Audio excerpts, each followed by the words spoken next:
আজকে আপনাদের সাথে দারুণ একটা জিনিস শেয়ার করব, দারুণ একটা জিনিস দেখাবো। তো চলেন আমার সাথে, কি সেই জিনিসটা, আমার তো মনটা ভরে গেছে, আপনাদের আর দেখলেও অনেক ভালো লাগবে। চলেন যাই।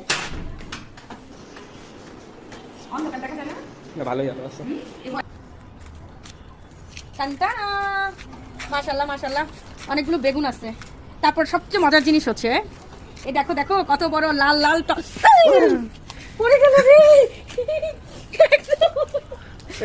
নষ্ট হয় নাই? একদম লাল টসটসে টস করে পড়ে গেছে। যাই হোক, আলহামদুলিল্লাহ আলহামদুলিল্লাহ আলহামদুলিল্লাহ। এই যে আরো আছে আরো আছে, এটাও পেকে একদম লাল হয়ে আছে। টানটা! এগুলো আজকে সালাদ করে খাবো। তারপর এই যে দেখো কত বড় একটা বেগুন, এত বড় বেগুন গাছই পড়ে যাইতেছে। এই যে কত বড়। অবশ্যই এই বেগুনটা পারবো না, দেখি পাকুক, বেগুনটা পাকুক। এর আগেও 4-5টা নিয়ে গেছি, অল্প স্বল্প কিন্তু শান্তি, একটা ধরলেও কিন্তু শান্তি। এই যে ঝুলে একদম নিচে লেগে যায়।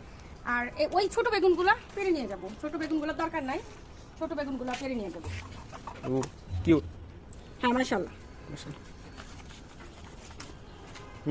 ওইটা তো জবাই করতেছে। ঝাপাই করতেছি না, আরে বাবা টমেটো গুলো কত সুন্দর ভাবে খুলে নিলে, এটা ডাইরেক্ট টান দিয়ে ছিঁড়ে ফেলাও। এই যে আল্লাহ। এই যে